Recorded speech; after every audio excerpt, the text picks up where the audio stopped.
The best part of waking up is nerd news in your cup. By Menon. Welcome to Nerd News. It's Monday, February the 12th. If you haven't done it already, go ahead and hit that subscribe button right here. And also, hit that bell button right there to be notified every day of when you can get your nerd news fix. We got a lot of news to talk about today, so let's not waste time G-jawing. Let's just get into it. And the first story on the block is that George Lucas has actually directed part of the Solo, a Star Wars story film. That's right, you heard me correctly. The man responsible for this directed a little part of the Han Solo film. This weekend, news broke that George Lucas decided to pay longtime friend Ron Howard a visit on the set of Solo. For those who don't know, Ron Howard actually took over as director on Solo, the Star Wars film, about halfway through filming, and his first few days on set, George Lucas decided to pay him a visit. Now at this point, we know Lucas sold the rights to Disney and doesn't really have anything to do with Star Wars, but Ron Howard was a friend, and so he thought, why not go see him, hang out a little bit? When he got to set, he decided to stay for like 5 hours. There's a scene in the Millennium Falcon where George Lucas gave a lot of input and actually helped direct it. For those who hate George Lucas, you probably are mad, but honestly, I thought it was kind of cool. Like, not only did George Lucas create Star Wars, but he also created the character of Han Solo. So it's kind of cool that he got to play a role, even a small, tiny role, in the Han Solo film. About a week and a half ago, we talked about the TV show Titans casting an interesting villain. Well, it looks like there's going to be even more interesting developments on that show, and that news broke over the weekend. Titans TV show, which is going to debut on DC's new streaming service, announced the title for their 5th episode. It's called The Doom Patrol. For those unfamiliar with the Doom Patrol, they go way back, all the way back to the 60s. A wealthy man in a wheelchair decided to gather a bunch of misfits and make a superhero team out of them. Now, if that sounds like the X-Men, you're right, it does kind of sound like the X-Men. But it's not a ripoff because it actually came out a few months before the X-Men. Interesting. The Doom Patrol's always kind of been like a C-list team in all honesty, but they've got some cool characters and I'm looking forward to seeing them adapted on the live screen. I gotta be honest, when we started 2018, I never ever would have dreamed that we would get a live-action Doom Patrol. That is wacky. And speaking of DC live-action properties, boy oh boy was the rumor mill churning this weekend. Ben Affleck is back in the news because another story of another person who's close to Ben says that he's not fully committed to being Batman. Now, these rumors have been going all the way back for, well, really since he got cast in the role, but it does sound like maybe they do have some credibility to him. Reportedly, Ben Affleck is just not quite sure he wants to commit to being Batman over a long period, and I don't think it's actually financially related. I think it might have more to do with creativity.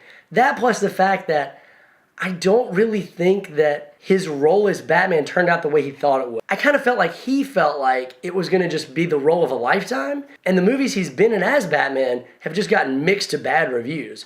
And let me be clear, I actually don't think that's Ben Affleck's fault. I actually like Ben Affleck as Batman. I think he does a good job. But I can understand why an actor, especially of his caliber, is a little bit disappointed with the reception he's gotten from playing such an iconic character. Along with these reports, we get some news out of Warner Brothers though, and again, this is all rumors, but apparently they're not too happy with Ben Affleck as Batman either, so it's not like they're just loving him being Batman. Reportedly, they wanted him to RDJ the crap out of it. Of course, I'm referring to Robert Downey Jr., who stepped in as Iron Man in Marvel's 2008's Iron Man and blew everybody away and kickstarted their entire cinematic universe. Are Ben Affleck's days numbered as Batman? And would that be a bad thing? I mean, he's been doing the role for 4.5 years now. I know it's hard to believe that he's been Batman for almost half of a decade. But do we want him to keep going? Personally, I do. I like the guy as Batman, and I want to see more of his Batman. I was really excited about the Batman Solo film when he was directing it, and I'm a little bit sad he's not going to direct it anymore. I hope he sticks through it. Let me know what you think in the comments below. And along those same lines, another rumor came out this weekend about a possible casting choice for a live-action Nightwing. Fans of Arrow will be pleased to know that actor Colton Haynes tweeted out #Nightwing and immediately followed that tweet with, "This is going to be a great year." Now, director Chris McKay, who directed the Lego Batman movie, has said that there have been no official casting calls put out for Nightwing, so it's quite possible that Colton Haynes is referring to possibly an animated role or some other thing, or maybe he just likes the character of Nightwing. But that didn't stop the internet from going nuts. Do you think Colton Haynes would be a good live-action Nightwing? Personally, I enjoyed him as Roy Harper on Arrow. I thought he did a good job. I'm just not 100% convinced he can make the jump to the big screen and play the role of Nightwing. Nightwing is my favorite DC character, and I got really high expectations for him on the big screen, and I'm just not quite sure that Colton Haynes has the gravitas and the charm to pull off that role. But that's not up for me to decide. It's up to you. You decide it. Let me know in the comments. Well, the Olympics started this weekend, and despite a low ratings, the US Olympics team did something pretty cool. They signed a deal with Marvel where their skiers and other participants are gonna wear Marvel uniforms, like this one right here. I think it's kind of cool. Interestingly enough, this is the most Captain Marvel uniform we've seen all year. But I say, don't go for Captain Marvel or someone else. I want to see a Spider-Gwen. Let's see just a full-on Spider-Gwen costume. That would be dope. Does anyone care about the Winter Olympics? They have ice dancing. That's like the most boring parts of ice skating.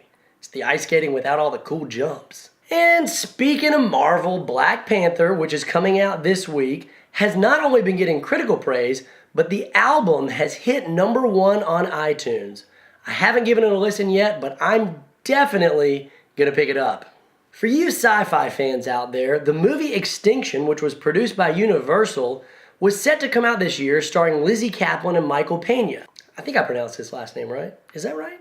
I feel like it's right. The movie was all done filming and set to come out this year, and suddenly it just like totally disappeared.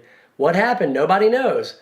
Well, this weekend, Netflix announced that they actually purchased the movie, like the rights and the movie, and they're going to release it sometime this year. And moving on over to video game news, just a few tidbits to kick off your Monday. Capcom announced that their game Monster Hunter Worlds is their fastest selling game of all time. For those who are not familiar with Monster Hunter, let me tell you, it is an amazing and punishing franchise. I once fought a boss for 45 minutes and died. It looks incredible. The graphics on the PlayStation 4 look magnificent. Up until now, for the last decade or so, Monster Hunter games have come out exclusively for Nintendo products, so it's really cool to see them come out on a console like the PlayStation 4. But it is on my list to pick up, and perhaps this summer I'll get into it. And speaking of games that I'll get into at some point at a later date, Kingdom Hearts 3 dropped another trailer that's much more Pixar-y. Sheriff, this is no time to panic. This is the perfect time to panic. The game looks amazing, and the best part of the trailer is that they said, coming in 2018, which we all know, much like the cake, is a lie. Kingdom Hearts 3 has been in development for like a decade, and it's been pushed back for like a decade. And I would be floored if it actually came out this year. And in our final news story of the day, happy anniversary to my favorite Spider-Girl, Mayday Parker. 20 years ago, Mayday Parker, the daughter of Peter Parker and Mary Jane, debuted in Marvel's What If 105, written by Tom DeFalco. The character gained enough support that soon after, Marvel launched an entire line around her called MC2. It was actually kind of the Ultimate line before the Ultimate line existed. It was this line of comics that was like, oh, this is what's going to happen about 20 years in the future in the Marvel Universe. So Peter and Mary Jane were married and they had a kid. The Fantastic Four became the Fantastic Five, and they introduced all these cool characters. It happened in the late 90s, and it was a really fun time to be reading comics. And I actually have an entire run of the Spider-Girl series she was in. I thought about getting it custom bound into a hardcover because that would be awesome. Well, this is her 20th anniversary, which once again reminds me, I'm really old. And that about wraps up our nerd news for Monday, February the 12th. If this wasn't enough to get you through your Monday, I'm going to drop 2 links in the description below. One is a speed run of Ocarina of Time, where a guy beats the game in 17 minutes. Second is the Venom teaser, but done to the 90s Spider-Man cartoon, and it is amazing and way better than the actual teaser we got. As always, if you haven't done it already, hit that like button, hit that subscribe button, and we will see you tomorrow morning around 7:15 for a live Nerd News. Until then, my hat's off to you guys. I mean, I didn't take it off because I got hat hair, but figuratively, it's off. See you tomorrow.